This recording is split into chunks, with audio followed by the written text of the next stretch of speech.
The night my neighbor asked me to take pictures for her dating profile, I thought she was simply trying to find someone new. I never imagined that, before the evening was over, she would look at me with tears in her eyes and say, "Forget the app. Take me out."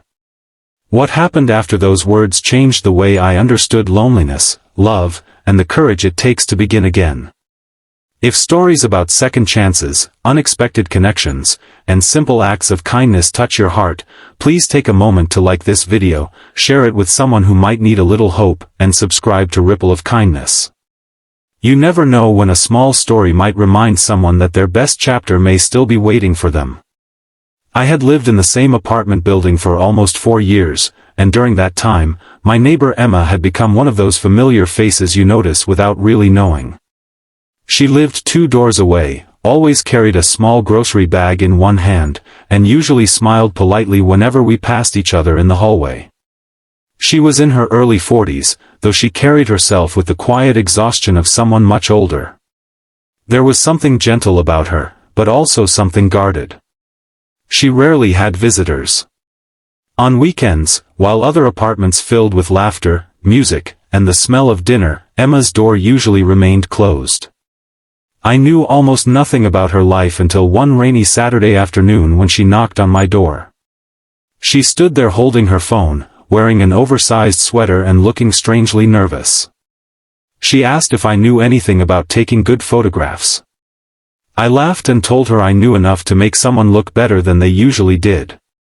She smiled for the first time in a way that seemed completely genuine and asked if I could help her take pictures for a dating app. I agreed.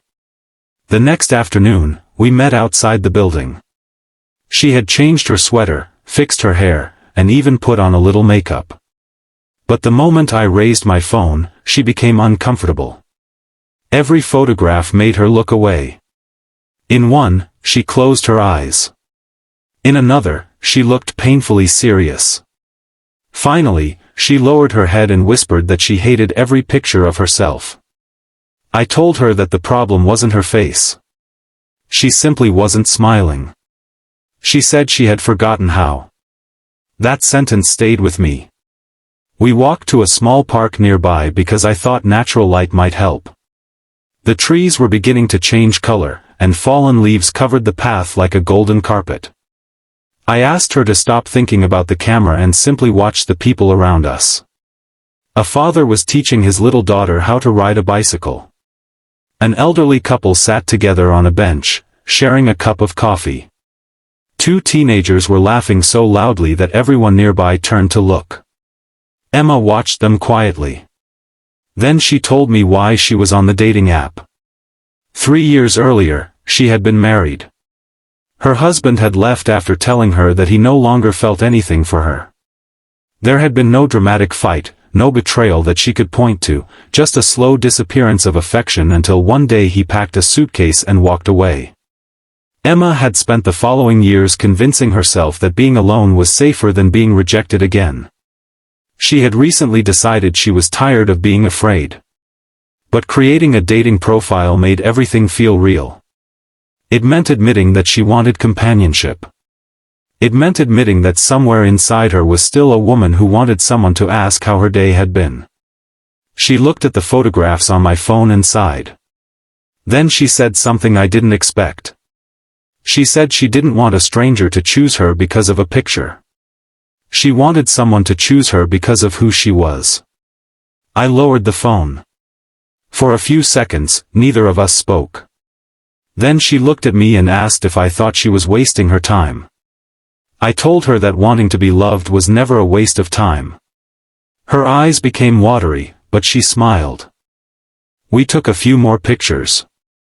This time, I didn't ask her to pose. I asked her to tell me about the happiest meal she had ever eaten. She laughed while telling me about a tiny restaurant her mother used to take her to when she was a child. That laugh was the photograph I wanted. When I showed it to her, she stared at the screen for a long moment. Then she said, "That's the first picture of myself I've liked in years." I thought that was the end of it. But she suddenly locked her phone, looked at me, and said, "Forget the app. Take me out." I honestly thought I had misunderstood her.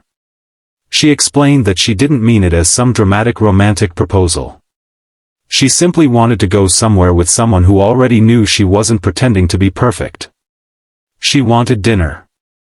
She wanted conversation. She wanted to sit across from someone without worrying whether they were judging her profile. I agreed. That evening, we went to the little restaurant she had mentioned from her childhood. It wasn't fancy. The tables were small, the chairs didn't match, and an old ceiling fan made a soft clicking sound above us.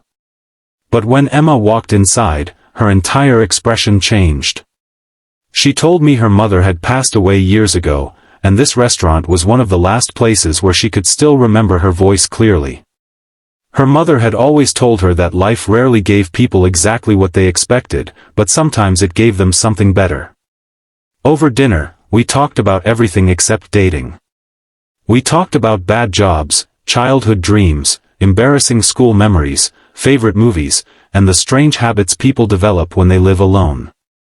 For the first time, I saw the woman behind the quiet neighbor. She was funny. She was stubborn. She was thoughtful.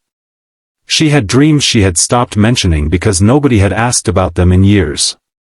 When we walked home, the rain had stopped.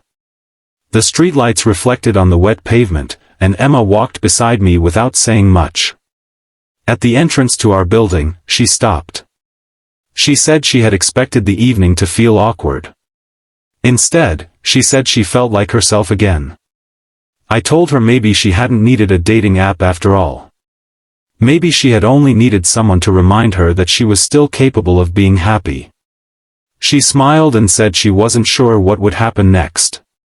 Neither was I. But something had changed. Over the following weeks, our dinners became a quiet tradition. Sometimes we cooked together. Sometimes we walked through the neighborhood. Sometimes we sat on the building's rooftop and talked until midnight. Nothing happened quickly. There were no promises and no dramatic declarations. Just two lonely people discovering that companionship could begin with something as simple as taking a photograph. Then, one evening, Emma received a message from a man on the dating app. She had eventually uploaded one of the pictures we took. He seemed kind, and he wanted to meet her. She showed me the message. I expected to feel happy for her. Instead, I felt a strange ache in my chest. That was when I realized my feelings had quietly changed. I wasn't simply helping my neighbor find someone anymore. I was afraid of losing her.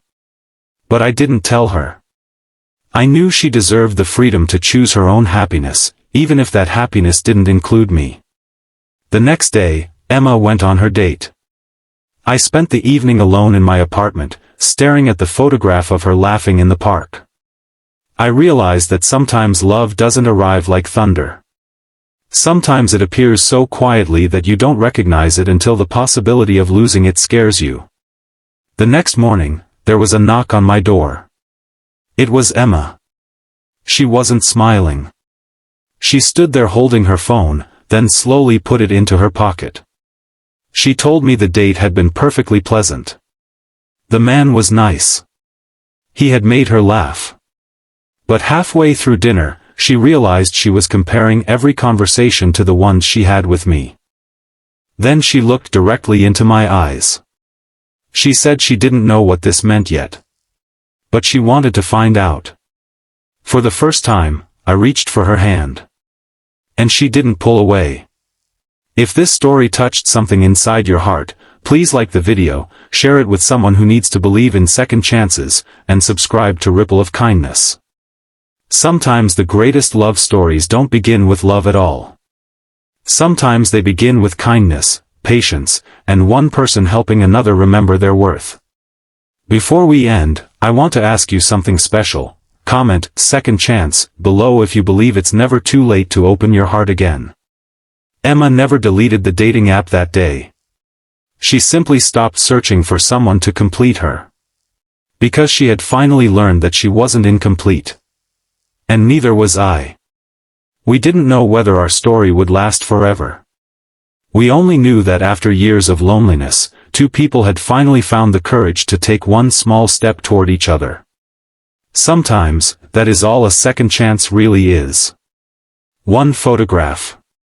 One honest conversation. One unexpected dinner. And the courage to say, forget the app. Take me out.